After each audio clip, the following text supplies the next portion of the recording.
Greetings and salutations. Welcome to another episode of 365 Days of Gaming. Really appreciating you taking time to check out this video. Do what the thing says on the screen right there. Yep. Appreciate you. Thank you in advance.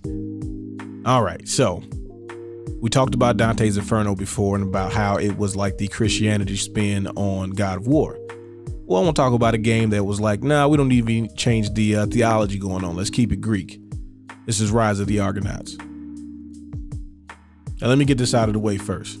I am not saying in no way, shape, or form that this game is as good as the God of War, any of them, even the PSP games, right?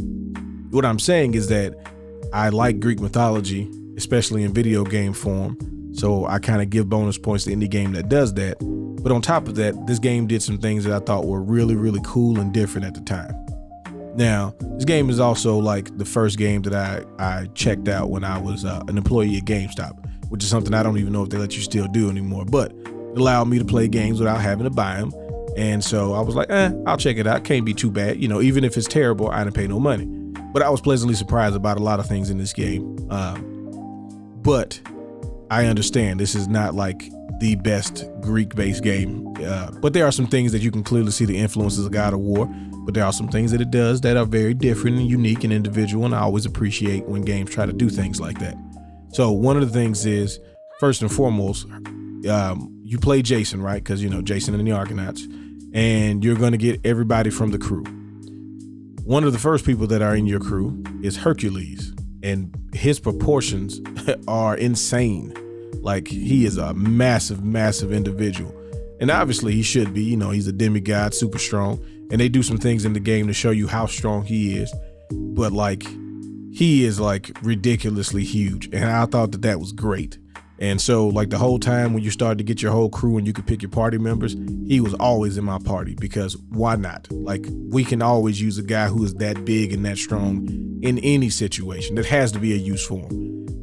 The other thing is the game has a choice system. So a lot of times you go on side quests or even the actual main story itself and you have to pick dialogue options. And normally this is usually reserved to being like good or bad, or, you know, Paragon or Renegade, to use Mass Effect as a reference. And so there's always like two choices, maybe a middle choice that gives you no bonus in either way. But this game has them based on the Greek gods. So you have Ares, Hermes, Apollo, and Athena. And so on one hand, the choices kind of represent their personalities, and the Greek gods, you know, are full of themselves sometimes. Like Ares is a bit, you know, what about me-ish, and I don't care about nobody else. But you would think that, you know, normally when you make these kind of choices, you know, they give you dialogue options later on. Well, this game kind of ties them to the upgrade system.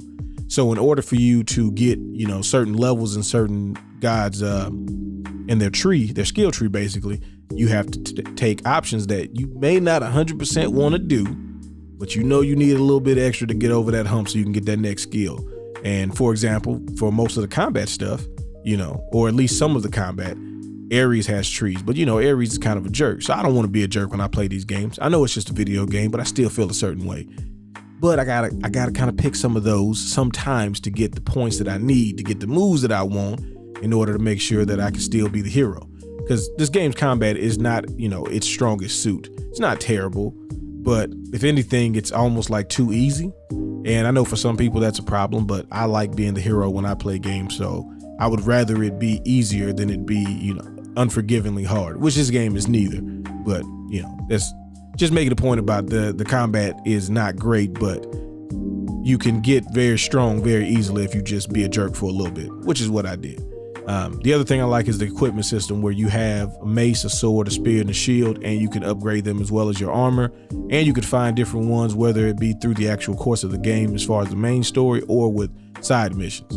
The only thing that I really forgot is the fact that you have to actually traverse a lot of this land, and there's no fast travel, so you have to walk around a lot, and it can be very confusing. So I spent like 30 minutes stuck in the castle because I couldn't figure out how to get out, and that was fun. But if you haven't heard of this game, you ever get a chance to play it, don't think too much about it. Just dive in, have fun with it, especially if you like Greek mythology. It's a great, you know, video game interpretation of the Argonaut story. If you did play this game already, I'd love to hear from you. Let me know what your thoughts are about it, especially if you liked it and, what you took away from it. If you didn't, I still can hear from you. It doesn't matter. I really appreciate the interactions either way. I thank you for letting me reminisce with you. Y'all have fun. Y'all be safe. Peace.